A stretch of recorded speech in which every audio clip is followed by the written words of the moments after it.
Gano'n na lang ang dasal ko, Lord, mapaubos ko itong aking panitaw para may pangkain kami.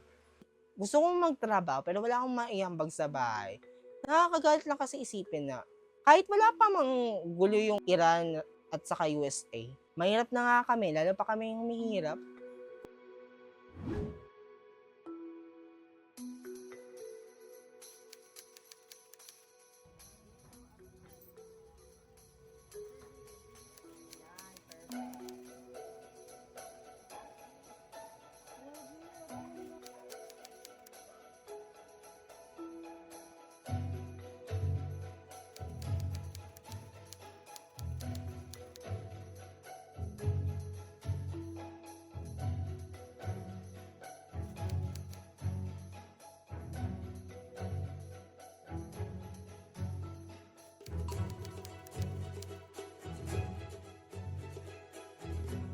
Yung mga iniipon ko, yun din minsan pinapayaran ko sa kanila para may pangpuhunan si mama sa pagtinda niya. Tapos si papa, minsan pinapayaran ko na sila ng pera para may pambayad sa utang. Basta kung kaya ng pera ko.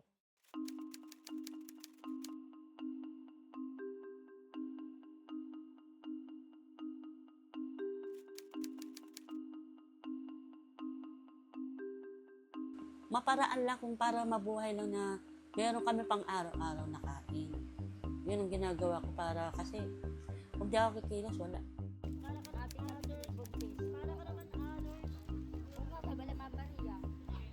Ngayon sa sobrang tumal, puhunan na lang nakukuha ko.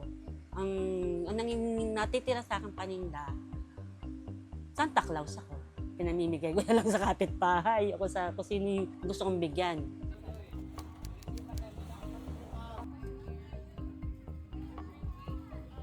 That was very panicking sa public. So, ang ginawa namin, bumili na kami ng mga grocery namin kahit bawod kami sa utang. Pero wala eh. Kahit saan to ka. Ang baboy na mabibili mo lang ng nakaraan, 250. Ngayon, 350 na. No, ang manok, mabibili mo lang ng 100. Ngayon, 185 na ang kilo. Ang bigas na nabibili ko nung nakaraan eh, 36 pesos. Ngayon, na pinakamababang nabibili ko, 47.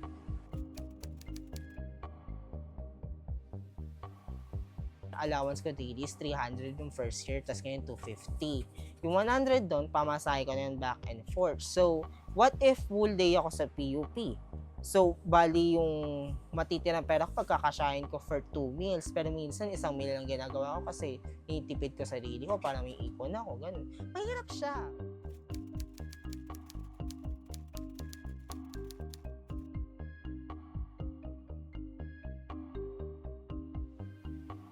So, pag di nagtrabaho si Papa, edi walang sahod, edi mangangapa kami.